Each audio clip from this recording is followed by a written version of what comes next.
Achou aí? Achou aí? Atos 9, 9, de 1 a 9.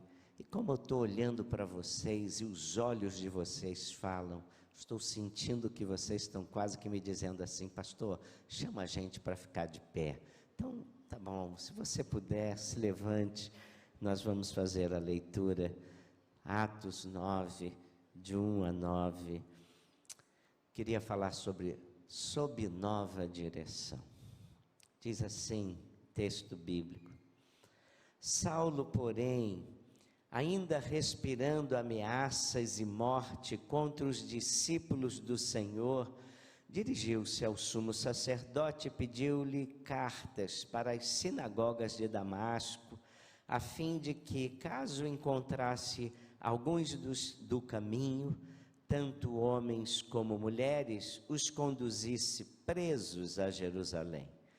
Mas, seguindo ele viagem e aproximando-se de Damasco, de repente uma luz resplandecente vinda do céu os cercou, e caindo por terra ouviu uma voz que lhe dizia: Saulo, Saulo, por que me persegues? Ele perguntou: quem és tu, Senhor? O Senhor respondeu: eu sou Jesus a quem persegues. Mas levanta-te, entra na cidade, lá te será dito o que precisas fazer. Os homens que viajavam com ele, ouvindo a voz, caíram emudecidos, mas não viram ninguém. Saulo levantou-se do chão e, abrindo os olhos, não enxergava coisa alguma. Então, guiado pela mão, foi conduzido a Damasco. E ficou 3 dias sem enxergar, sem comer, nem beber. Havia em Damasco um certo discípulo chamado Ananias. O Senhor lhe disse numa visão: Ananias. Ele respondeu: aqui estou, Senhor. O Senhor lhe ordenou: levanta-te, vai à rua chamada à direita e procura na casa de Judas um homem de Tarso chamado Saulo. Ele está orando agora. E viu numa visão um homem chamado Ananias entrar e impor-lhe as mãos para que recuperasse a vista.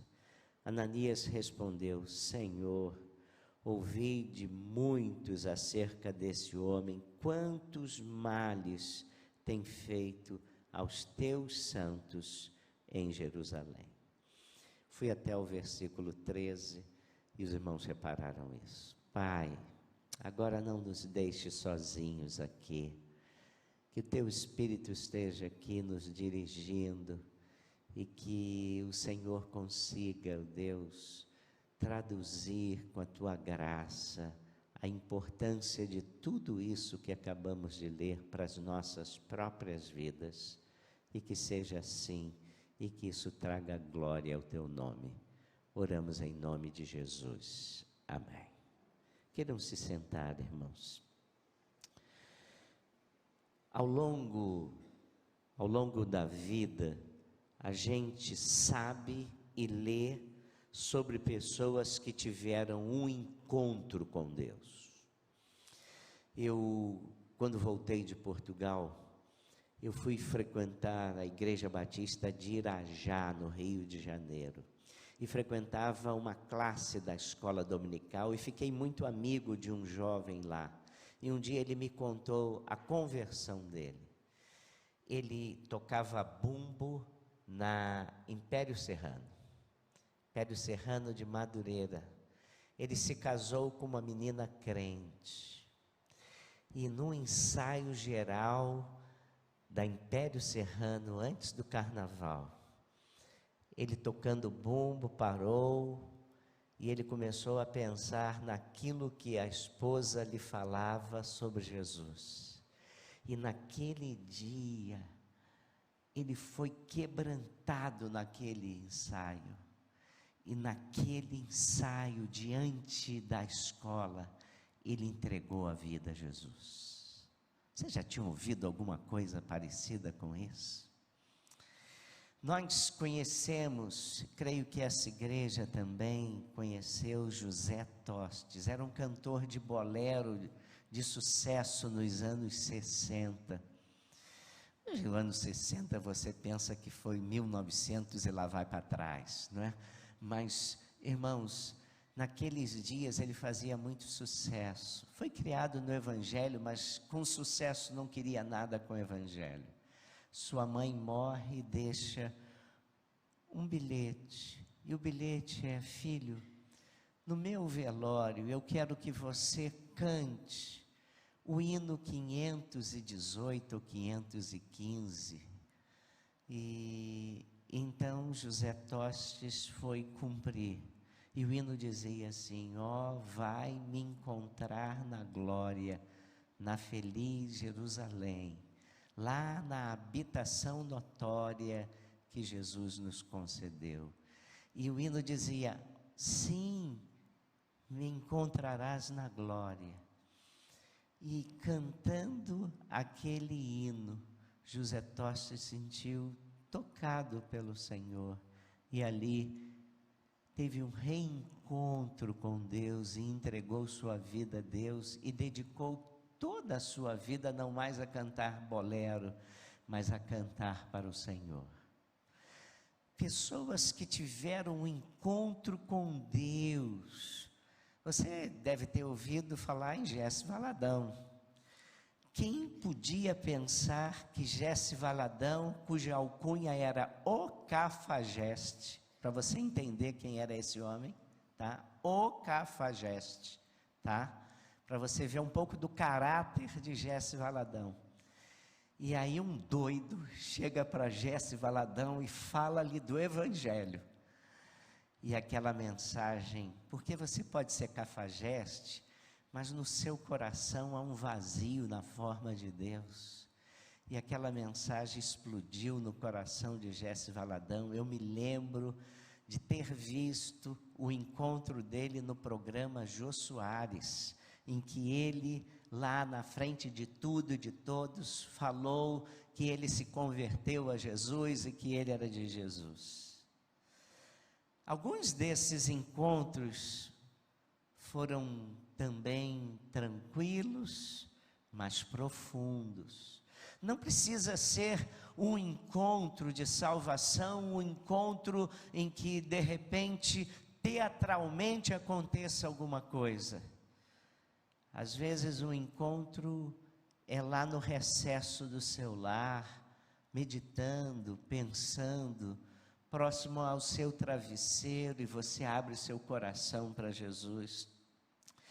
Outros homens e mulheres têm experimentado o encontro com Deus de forma dramática, chocante, porque Deus fala de forma diferente. Alguns de forma intensa, como falou a esse destemido Paulo, ou chamado de Saulo no hebraico, tá? Outras vezes ele fala às pessoas num momento bem brando, como falou ao deprimido Elias.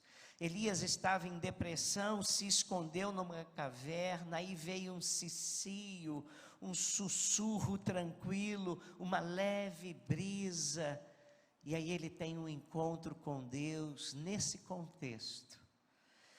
A única coisa que eu tenho notado é que o encontro com Deus é uma experiência sempre carregada de sentido, com dramáticas implicações para a existência humana.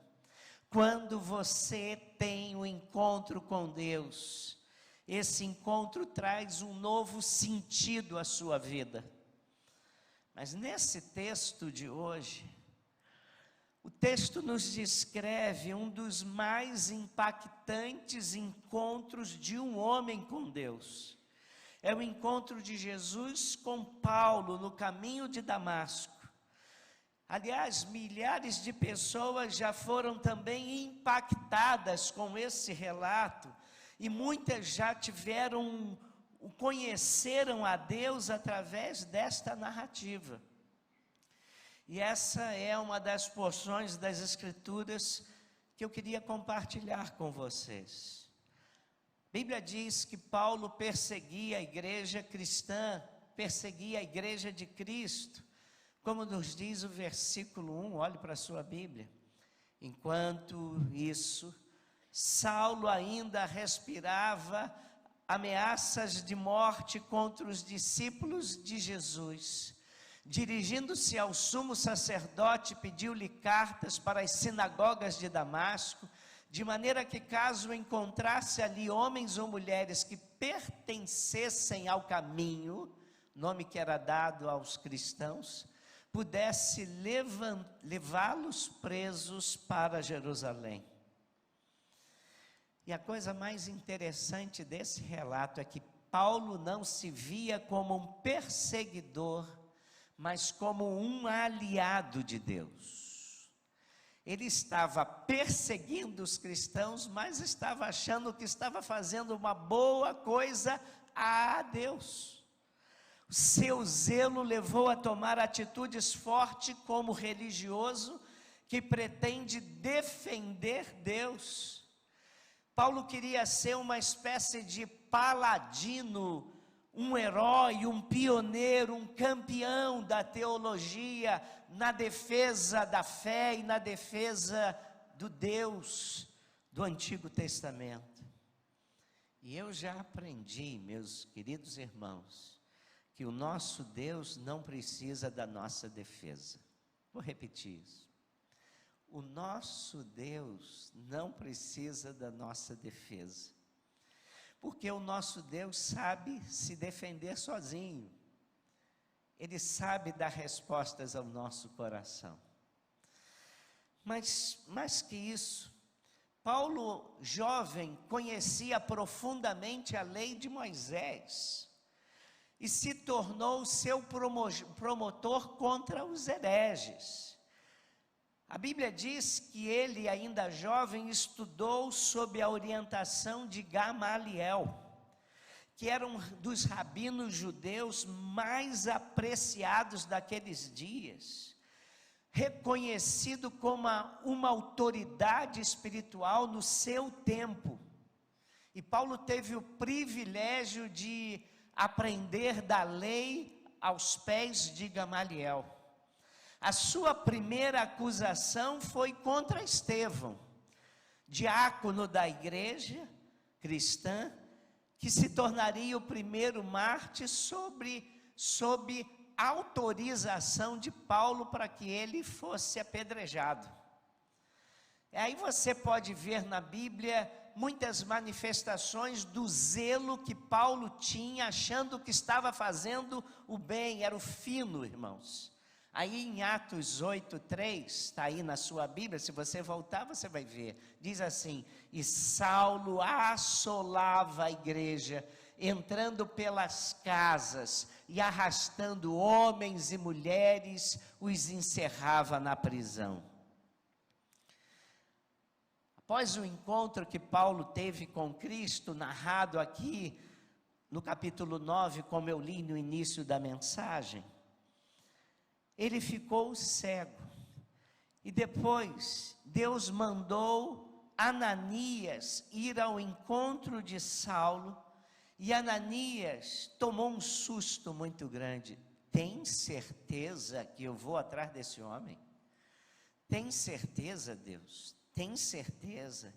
E ele diz, eu li isso para vocês, eu tenho ouvido que esse homem tem assolado a igreja, Senhor. O Senhor está me dando o GPS certo? É mesmo essa rota? E é mesmo esse homem com quem eu tenho que correr, tenho que falar? Atos 9:13. E respondeu Ananias: Senhor, há muitos ouvi acerca deste homem, quantos males tem feito aos teus santos em Jerusalém. Mais tarde, já um grande pregador do Evangelho, o Indiana Jones do Evangelho, ele está se defendendo diante de dois reis, o rei Festo e o rei Agripa. E isso está narrado em Atos 26. E aí, diante da defesa que ele faz, olha o que Paulo diz para eles: Bem tinha eu imaginado que contra o nome de Jesus Nazareno devia eu praticar muitos atos, o que também fiz em Jerusalém. E havendo recebido autorização dos principais, dos sacerdotes, encerrei muitos dos santos nas prisões, e quando os matavam eu dava o meu voto contra eles. E castigando-os muitas vezes por todas as sinagogas, os obriguei a blasfemar. E enfurecido demasiadamente contra eles, até nas cidades estranhas os persegui. Você está entendendo quem era Paulo? Era um homem mau diante dos cristãos. Era um homem que queria acabar com a raça de tudo quanto essa pessoa que dizia que Jesus era o Cristo. Isso revela que nós podemos fazer as coisas pensando que estamos agradando a Deus, quando na verdade nós estamos nos opondo a Deus. Pense nisso.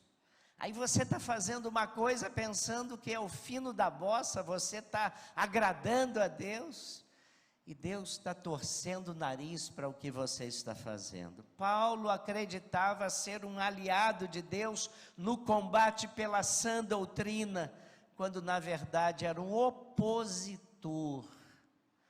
Mas se a gente vai à Bíblia, se você tiver um pouco de curiosidade, você vai encontrar pessoas na Bíblia que também caíram no mesmo equívoco. A Bíblia nos relata muitas pessoas pensando que estavam agradando a Deus e o desagradavam muito. Eu vou começar com Caim, que ofereceu um sacrifício, um culto a Deus, e o seu coração estava dominado pela amargura. Ele oferecendo um culto a Deus, mas a Bíblia diz que o culto dele não teve nenhum valor para Deus. Deus não aceitou. É você chegando aqui no templo, achando que o seu coração está legal para caramba, e você está dizendo: Deus, quero te louvar aqui nessa noite. E por alguma razão, Deus começa a falar ao seu coração que não é bem isso que Ele quer de você.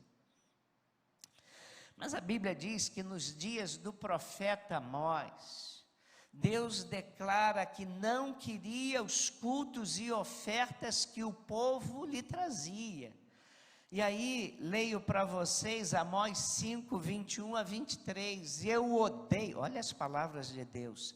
Eu odeio e desprezo as suas festas religiosas, não suporto as suas assembleias solenes, mesmo que vocês me tragam holocaustos e ofertas de cereal, isso não me agradará, mesmo que tragam as melhores ofertas de comunhão, não darei a menor atenção a elas, afastem de mim o som de suas canções e as músicas das suas liras. Aí o povo lá cantando, o povo lá cantando, oferecendo culto, e Deus está falando: eu odeio o que vocês estão fazendo. Pessoas pensando que estavam agradando a Deus, e Deus dizendo: olha, eu odeio essas festas, eu não suporto nada disso. Porque culto associado à iniquidade, ao invés de ser bênção para Deus, é maldição. Se a sua vida não estiver boa com Deus, o seu culto não é aceito. Depois, irmãos, talvez um dos dias mais importantes para muitos crentes seja o culto onde nós celebramos a ceia do Senhor. Há crentes que não vêm à igreja o mês todo, mas no primeiro domingo aqui na igreja, quando nós celebramos a ceia do Senhor, eles vêm para participar da ceia. E aí os crentes lá em Corinto, eles estavam se reunindo para a ceia do Senhor, e Deus estava desprezando os cultos realizados por eles, tá? E o apóstolo Paulo afirma que a igreja de Corinto estava se reunindo para a celebração da ceia do Senhor, mas era para pior. E em geral nós pensamos que quando a igreja se reúne é para melhor. Mas a forma como eles adoravam estava trazendo julgamento para a igreja. Olha o que Deus diz. Deus diz assim, 1 Coríntios 11, 17. Entretanto, nisto que lhes vou dizer, não os elogio, pois as reuniões de vocês mais fazem mal do que bem. Aí Deus diz assim, pois quem come e bebe sem discernir o corpo do Senhor, come e bebe para a sua própria condenação. E aí eles estão lá reunidos na ceia do Senhor, achando que estão agradando a Deus, e Deus disse assim, essa reunião aqui, em vez de estar fazendo bem para a alma de vocês, está fazendo mal. Estava fazendo mal para o coração de Deus também. Então, irmãos, é importante aprender que para Deus não interessa apenas o que fazemos, mas para Deus é muito conveniente saber como e por que fazemos. Não basta o ato de adoração, é necessário que todo o nosso coração esteja no ato. Deus procura adoradores que o adorem em espírito e em verdade, como ele disse à mulher samaritana. Não é questão de lugar, não é questão geográfica, não é se você está se reunindo na igreja tal, não é se você está reunindo em Gerizim ou no monte em Jerusalém. É se o seu coração é um coração verdadeiro diante de mim. E aqui vemos Saulo assolando as igrejas, perseguindo os cristãos, tudo em nome de Deus. E aí, em nome de Deus, a pessoa pode fazer barbaridade. Você se lembra de 11 de setembro? 11 de setembro, a destruição das Torres Gêmeas foi em nome de Alá, Deus dos muçulmanos. E em nome de Deus você pode fazer muita coisa. Por isso devemos considerar historicamente quanto do que nós como igrejas temos feito e analisar se isso tem trazido realmente glória ao nome de Deus. Mas vamos voltar para o texto, né, pastor? Andei aí, viajei um pouquinho e agora vamos voltar aqui. A ideia central desse texto que narra a conversão do apóstolo Paulo é descrever o encontro dele com o Senhor. Aliás, em Lucas, esse encontro é narrado 3 vezes. Eu sempre falo que se eu fosse um editor e o médico Lucas chegasse lá com os escritos, falou assim, olha, eu escrevi um livro e queria editá-lo, é o livro de Atos dos Apóstolos. E então eu ia dar uma lidinha no livro para ver o conteúdo, e eu ia notar que ele narra a conversão de Paulo no capítulo 9, depois narra de novo no capítulo 22, depois narra de novo no capítulo 26. Um livro 3 vezes narrando a mesma conversão. Eu ia chamar o apóstolo e falar, o senhor se defina, onde o senhor quer narrar essa história? Mas a Bíblia é um livro tão diferente, inspirado pelo nosso Deus. O Espírito Santo achou que era tão importante essa conversão, que então ele deixa que 3 vezes ela seja narrada sob aspectos diferentes. Irmãos, o que aconteceu a Saulo, quais as implicações? Ao considerar isso, certamente nós podemos aplicar determinadas verdades à nossa própria vida. O que acontece quando alguém realmente se encontra com Jesus? Qual o impacto que isso causa em nossa história pessoal? E aí eu tenho pelo menos 3 observações que podem ser feitas de um encontro real com Jesus. Encontrar-se com Jesus desestrutura e desorienta, impacta e depois reorienta. Então vamos caminhar um pouco por aí. Em primeiro lugar, esse texto está nos ensinando que o encontro pessoal com Jesus desestrutura e desorienta. O encontro com Cristo traz profundos questionamentos quanto ao nosso modo de ser e o nosso modo de agir. Paulo era altamente religioso. Ele pensava que sendo religioso já bastaria. E aí ele quer fazer mais em bem para a sua religião. Ele se dispõe a perseguir duramente os cristãos. Pega a carta do sumo sacerdote, a maior autoridade religiosa do país, e começa a prender e desbaratar os cristãos. E ele estava absolutamente convencido, como eu disse para vocês, de que a sua atitude era a melhor que poderia existir, que ele podia fazer. Ele tinha valores e sistemas, crenças arraigados, enraizados. Ele tinha uma forma certa de ver o mundo, a sua cosmovisão. Ele tinha valores para a família, valores para o país. Mas tudo isso, com o encontro com Deus, começa a mudar. Já começa que Paulo era autoritário e cheio de si. E agora, com o encontro com Jesus, é dito no capítulo 9, versículo 6, olhe para a sua Bíblia. Mas levanta-te, entra lá na cidade, lá te será dito o que precisa fazer. Olha aqui, Paulo. Antes você fazia o que pensava ser certo. Mas agora você tem que parar para ouvir e receber orientação do que você precisa fazer. Mas como? Eu fui criado aos pés de Gamaliel, eu sei o que fazer. Agora tudo mudou, Paulo.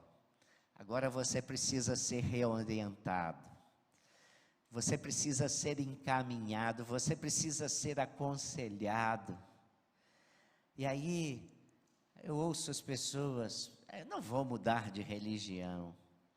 E eu fico pensando nesse episódio, irmãos, porque o encontro com Deus muda os valores, e não tem a ver com religião, tem a ver com a presença de Deus, a voz de Deus, a ação de Deus dentro do nosso coração. Conversão a Jesus inicialmente desorienta, surgem profundos questionamentos pessoais. Aquele Paulo cheio de si agora estava impotente, cego, cheio de interrogações, cheio de perguntas, cheio de dúvidas. O homem que fazia as coisas tendo controle da sua situação, ouve Jesus lhe dizer: vai lá, chegue lá em Damasco e vão lhe orientar o que você tem que fazer. Conversão a Jesus desorienta, destrói a falsa segurança e nós deixamos de confiar em nós mesmos para confiarmos na obra de Jesus Cristo e nos maravilharmos com o amor de Deus e ficarmos perplexos porque nós não sabíamos. Eu fui 2 vezes à Ilha do Faial, nos Açores, uma fazer uma série de conferências, e quando cheguei lá naquela série de conferências, numa igreja pequenininha, eu falei de Cristo e um rapaz bem novo entregou a vida a Jesus Cristo. 2 anos depois eu voltei lá para também fazer conferências. E quando eu chego lá, não é só o rapaz que é crente, mas os seus pais se converteram. E então, acabado o culto, eles falaram: pastor, eu tenho muitas dúvidas, nós somos crentes novos, o senhor pode responder umas perguntas? Vão lá para casa, eu arrumei algumas coisas para nós comermos, você pode ir lá para casa? Posso. E eu varei a madrugada respondendo perguntas. Tinha hora que eu não sabia se estava acordado, se estava sonhando, se estava ali, porque os olhos queriam fechar. Eu havia saído muito cedo de Lisboa e estava agora varando a madrugada respondendo perguntas. E aí a primeira pergunta que eles falaram foi: por que não nos disseram, nós somos cristãos, por que nós não nos disseram que Jesus Cristo é o ser mais importante da fé cristã? Por que nunca nos disseram isso? Primeira pergunta. E eles maravilhados com Jesus Cristo. Você que antes se achava uma ótima pessoa, um bom cidadão, cumpridor dos seus deveres, uma pessoa cheia de méritos pessoais, tem tudo isso simplesmente destronado do seu ser, porque você teve um encontro com Jesus Cristo. Aí você entende que tem de nascer de novo para ver o reino de Deus. Foi isso que Jesus disse para Nicodemos. Nicodemos era um homem cioso, aplicado, religioso, um bom pai, um bom homem, um homem reconhecido em Jerusalém, uma autoridade dentre os judeus. E Jesus vira-se para Nicodemos e diz o seguinte: se você não nascer de novo, você não verá o reino de Deus. E aí Nicodemos fica com essa questão: como fazer para nascer de novo? Mas ele está maravilhado com o que ele ouve. O Evangelho desestrutura, porque implanta, fixa, insere uma nova compreensão acerca de nós mesmos e uma nova compreensão acerca de Deus. Antes você não ligava para as coisas de Deus e de repente Deus se torna central na sua vida. Então o Evangelho nos desafia a um novo fazer, exige arrependimento, justamente para nós que nos julgávamos pessoas muito boas. E aí nós temos que sintonizar um novo canal para aprender coisas novas de Deus. Segundo lugar, o Evangelho impacta. Eu falei que os encontros, alguns são tranquilos e outros impactantes. Mas o que eu estou querendo falar agora é que, sendo um encontro em que você fez uma decisão por Cristo na sua cama, lá, orando ao Senhor, e aparentemente não houve nada de especial. Ou seja, um encontro arrebatador no ensaio da Império Serrano. Mas não é possível você ter um encontro com Jesus e não ser impactado por Jesus, não ser impactado pelo Evangelho, não ser impactado por Ele. A presença de Jesus na vida do pecador transforma seus motivos, transforma seus interesses, gera uma mudança significativa na nossa forma de viver. Nem sempre o encontro com Cristo é radical e cinematográfico, como nós estamos vendo que foi o encontro do apóstolo Paulo. O encontro de Paulo, que veio a se tornar o apóstolo Paulo. Pode ser processual, você vai ouvindo o Evangelho, vai ouvindo, e depois você compreende. Um dia você compreende e abre seu coração.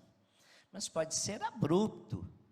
Mas a característica marcante é que este encontro gera mudanças. Alguns ficam esperando algo sobrenatural acontecer, quando na verdade o sobrenatural já aconteceu. Porque o que pode ser mais sobrenatural na vida de um ser humano do que a mudança de propósitos e de objetivos na sua vida?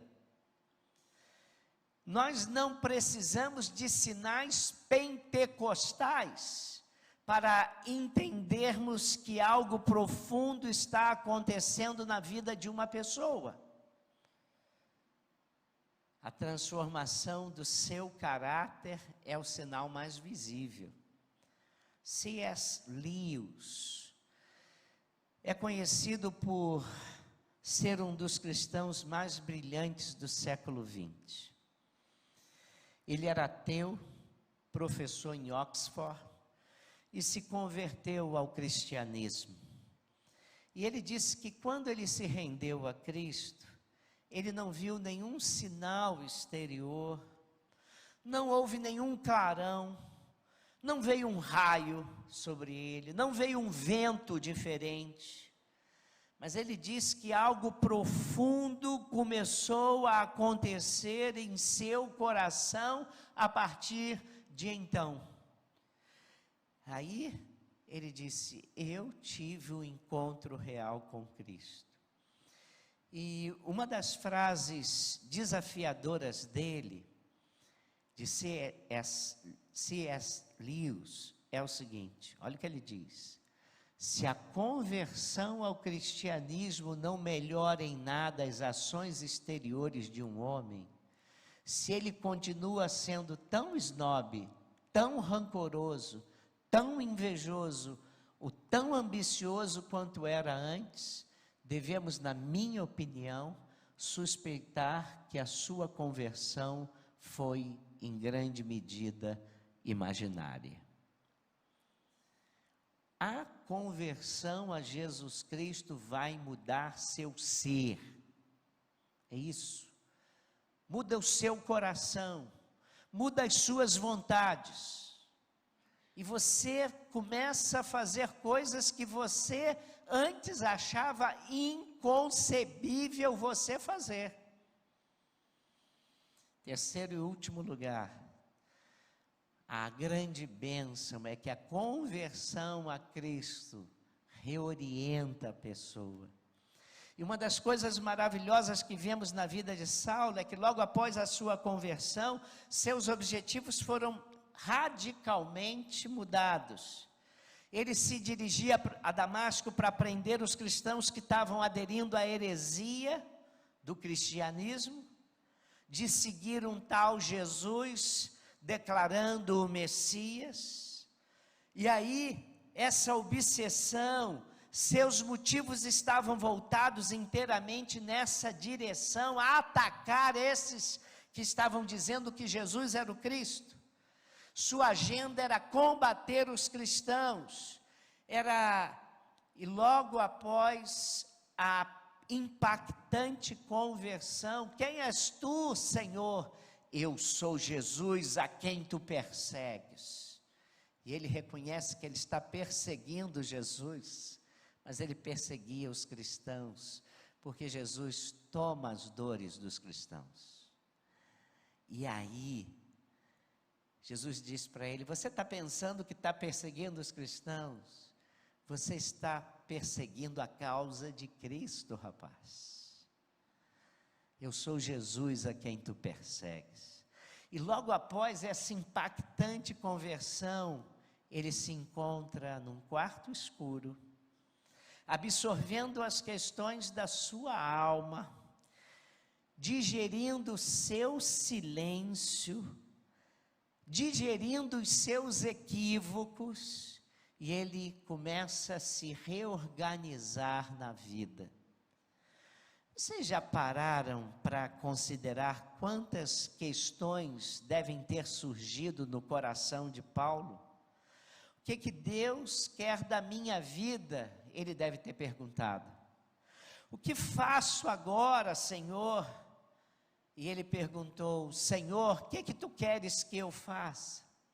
Logo após a sua conversão, porém, a primeira coisa que Paulo faz é se aquietar no silêncio e na escuridão que a cegueira lhe impôs.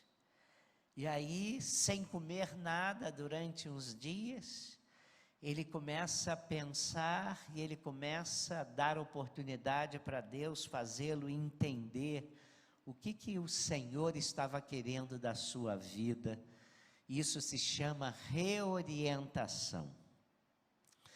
É comum a gente ver por aí placa no comércio, sob nova direção. Você vê isso, né? Eu estava caminhando no centro da cidade, tem 2 fruteiras que estão sobre nova direção, botou lá bem grande isso.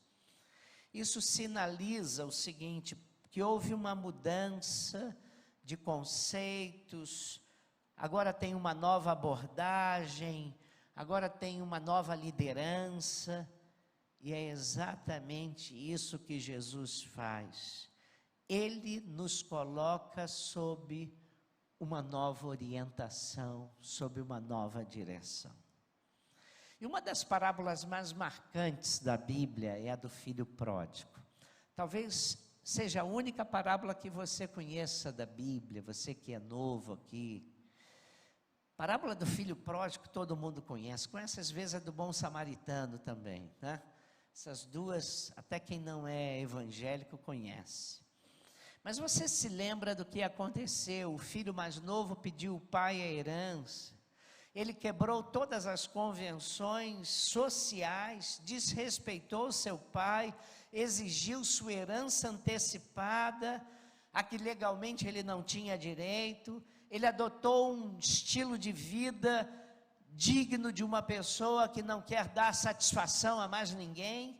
Ele quer viver do seu jeito. E aí foi para o mundão e a sua vida foi um desastre. Como projeto pessoal, como investidor, foi tudo um desastre, até que caiu na miséria, perdendo tudo. E a mudança ocorre quando algumas coisas profundas aconteceram na sua vida. E é exatamente isso que é mais próximo do que nós podemos chamar de conversão. A Bíblia nessa passagem, quando Jesus conta a história do filho pródigo, conta 3 passos que ele tomou. Primeiro, ele teve uma nova compreensão, uma autocompreensão. A Bíblia diz assim, que enquanto ele estava comendo as comidas dos porcos, e a Bíblia diz assim, então caindo em si. Dizem que a única queda que vale a pena é quando o homem cai em si. Então, caindo em si, disse, quantos jornaleiros do meu pai não passam fome, e eu aqui estou passando fome. Ele percebe o seu estado de desorientação, e ele não culpa os outros, nem o sistema, nem a Deus, ele não é vítima, mas o seu coração se reencontra com ele próprio. E segundo, ele entende o quanto perdeu vivendo da maneira que ele escolheu viver longe do Pai. Quantos trabalhadores de meu Pai têm pão com fartura e eu aqui morrendo de fome. Ele percebeu como os seus afetos foram danificados. Sua miséria estava relacionada aos seus atos, às suas más ações, as decisões equivocadas que tomou, e ele decidiu recomeçar. E em terceiro, ele tomou uma atitude, e levantando-se foi para o seu pai. Ele agiu. Ele não ficou só rememorando como eu era feliz e não sabia, como eu tinha tudo na casa do meu pai e agora não tenho nada. Ele não fica apenas rememorando a sua dor, o seu fracasso, nem preso a um estado de sordidez da alma.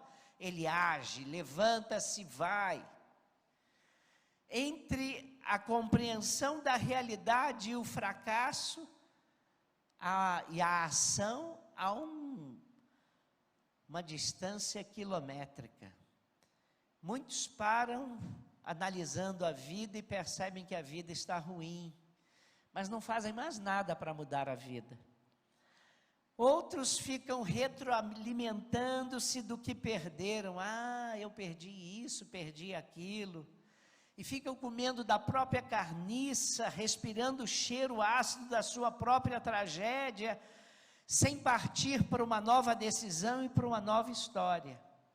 Mas a vida com Cristo reorienta o pecador, dá novos horizontes, dá uma nova perspectiva de vida e transforma para melhor. Verdade é essa. Deixa eu terminar antes que vocês digam glória. Vou falar de algo de 1972. A maioria aqui nem era nascida. Houve uma tragédia. Hoje de manhã nós estávamos aqui, o irmão Andrés, missionário, que trabalha com bicicleta, evangelizando pelo país, uruguaio. Uma tragédia uruguaia, de 1972. Era voo da Força Aérea Uruguaia 571 e se tornou conhecido como a tragédia dos Andes. Era um voo fretado que transportava uma equipe de rugby com 45 pessoas de Montevidéu para Santiago, no Chile. E aí estavam lá juntos no avião amigos, familiares e associados dos atletas. E esse avião cai na Cordilheira dos Andes no dia 13 de outubro de 1972. Mais de um quarto dos passageiros morreram no acidente e vários sucumbiram rapidamente devido ao frio e aos ferimentos. E dos 29 que estavam vivos, alguns dias após o acidente, 8 foram mortos por causa de uma avalanche que varreu o seu abrigo. E os últimos 16 sobreviventes foram resgatados 2 meses e um pouco mais, no dia 23 de dezembro de 72, mais de 2 meses após o acidente. Os sobreviventes tinham pouca comida, nenhuma fonte de calor em condições extremas, a mais de 3.600 metros de altitude.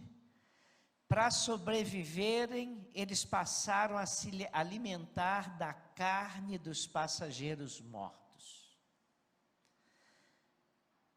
Aquela carne foi preservada no frio. As equipes de resgate não tiveram conhecimento da existência de sobreviventes até 72 dias depois do acidente, quando 2 desses sobreviventes, Fernando Parrado e Roberto Canessa, resolveram caminhar e caminharam 10 dias através dos Andes e encontraram um vaqueiro que lhes deu abrigo e em seguida alertou as autoridades sobre a existência de outros sobreviventes ali.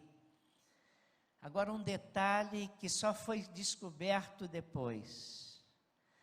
Eles estavam a 8 quilômetros de distância de um dos mais famosos balneários da região dos Andes. 72 dias perdidos, tão pertinhos de um lugar badalado com tanta gente, eles morrendo. Se eles tivessem tido um encontro antes, talvez todos pudessem sobreviver, mas esse encontro foi muito tarde, só poucos conseguiram reviver.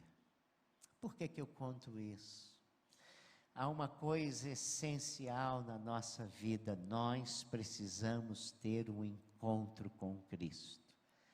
O encontro com Deus é a coisa mais importante que pode acontecer na sua vida, mas é a coisa mais gloriosa também, quando nós temos um encontro com Cristo, um encontro com Deus, a nossa vida se enriquece.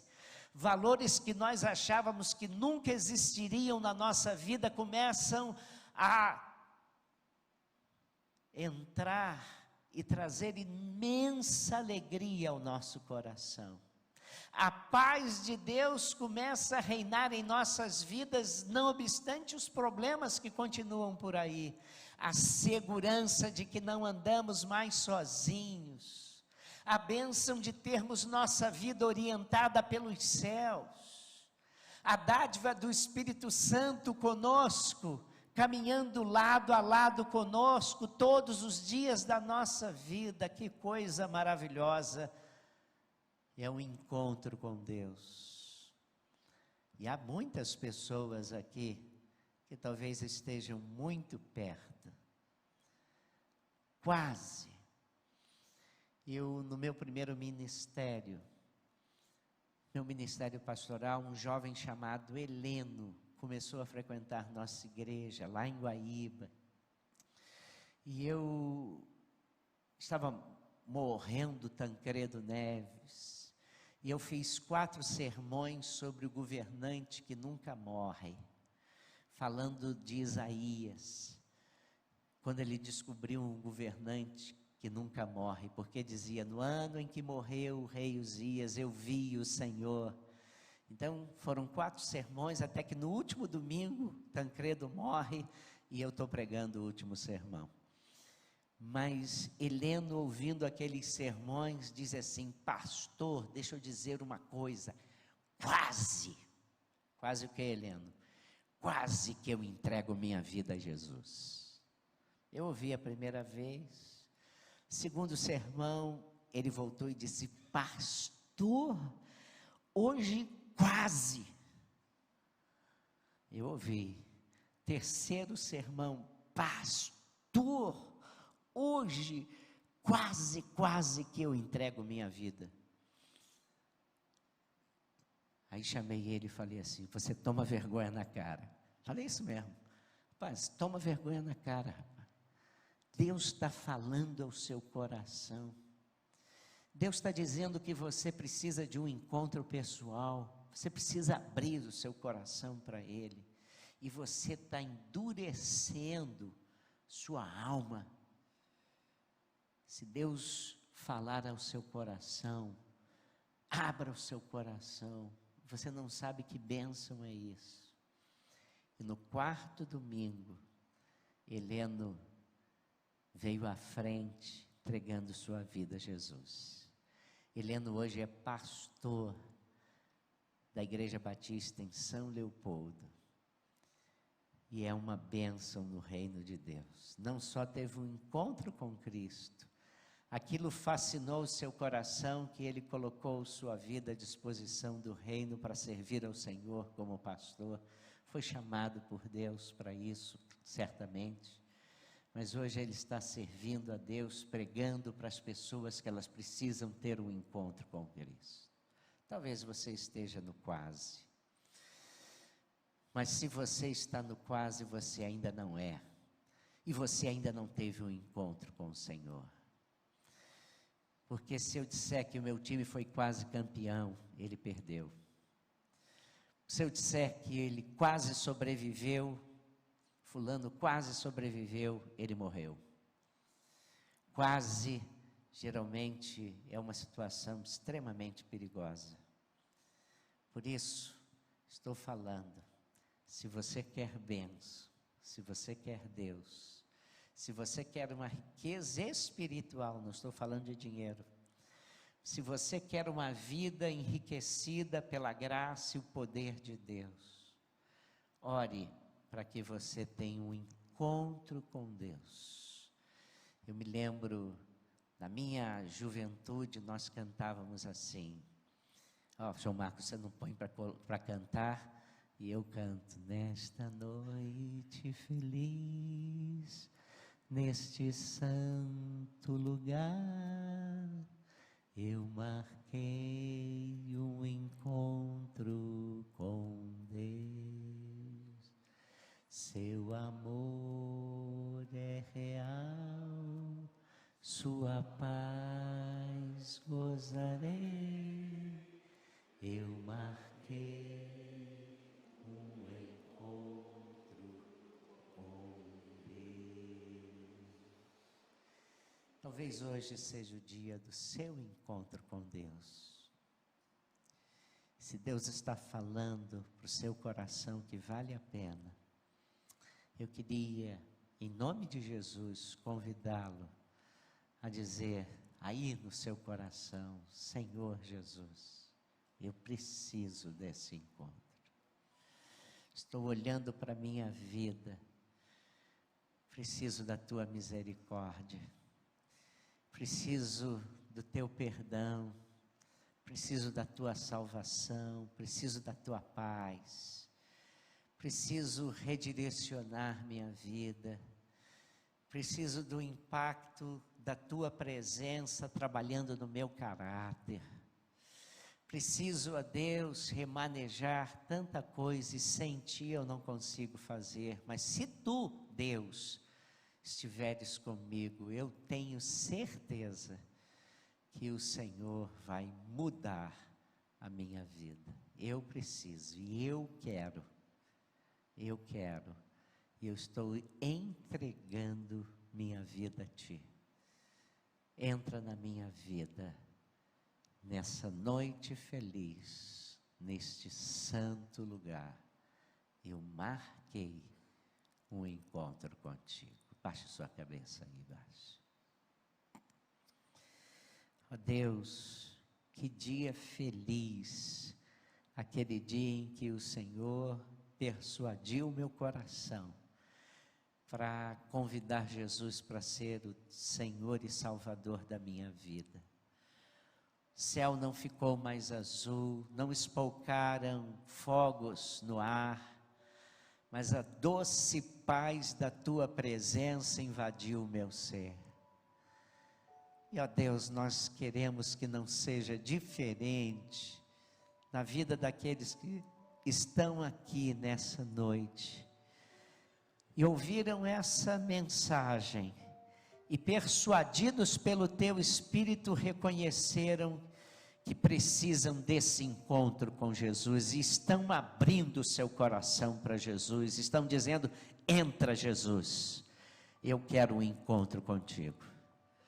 E se estão dizendo, Senhor, o Senhor já ouviu, e nós pedimos que haja no coração dessas pessoas a bênção que sempre há quando arrependidos cremos que o Espírito Santo entre em seus corações e faça uma obra completa para a glória do teu nome e inunde esses corações de alegria espiritual e faça, ó Deus, uma caminhada com eles, uma caminhada tua, verdadeira, e que novos horizontes comecem a ser vistos por eles, experimentando a tua paz, tua alegria, tua presença, as riquezas da tua graça, e que tudo isso glorifique o teu nome, é o desejo do nosso coração. E agradecidos por aqueles que nessa noite decidiram, pediram, certamente quebrantados e convencidos pelo Espírito de Deus, abrir seus corações a Jesus e convidar Deus para entrar em suas vidas.